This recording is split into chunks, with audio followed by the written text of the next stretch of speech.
So there's been some back and forth in my comments about whether tracking calories is like actually accurate or usable. And so I thought rather than continuing to go back and forth there, I just share my complete take here and then you can agree or disagree with it as you please. Now, disclaimer, I'm not a PhD in nutrition, I'm not a registered dietitian or anything, but I am a coach that has helped hundreds of people at this point gain and lose weight, young, old, up to 40 kilos of weight loss, different ethnicities, the full shebang.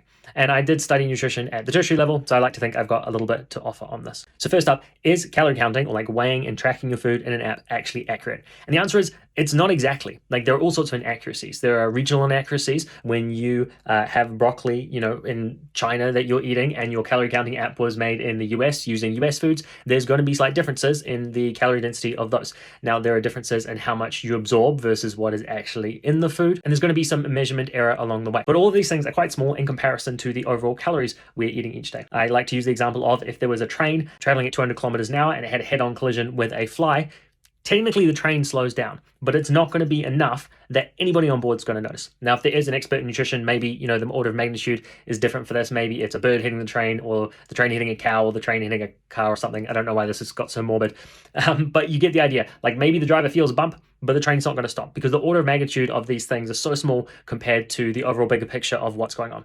And now, even if we could track our calories like perfectly, we knew exactly what our body was absorbing from the food, what we care about is energy balance. So how much energy we're taking in and how much energy we're expending throughout the day. And energy expenditure has a lot of variability to it too. So even if we knew exactly what was coming in, we don't know exactly what is going out unless you're literally living in a sealed lab or a metabolic ward. So a lot of the time what we're relying on is that these things are close enough, especially when your lifestyle and your diet is consistent. So for example, if somebody went from eating like vegan to eating carnivore diet, like maybe the way the body absorbs plant-based foods versus animal-based foods is drastically different. And then therefore those inaccuracies are going to add up and they're going to make a difference to like what the number of calories that they're tracking is. But most of the time we're looking at people eating roughly the same thing each day and making like small adjustments there. And we're looking at people doing roughly the same amount of activity each day and then making small adjustments to that over time. So while these things are not completely accurate, they're completely usable. And I think the best example of this is who cares most about making changes to their body composition? Like who is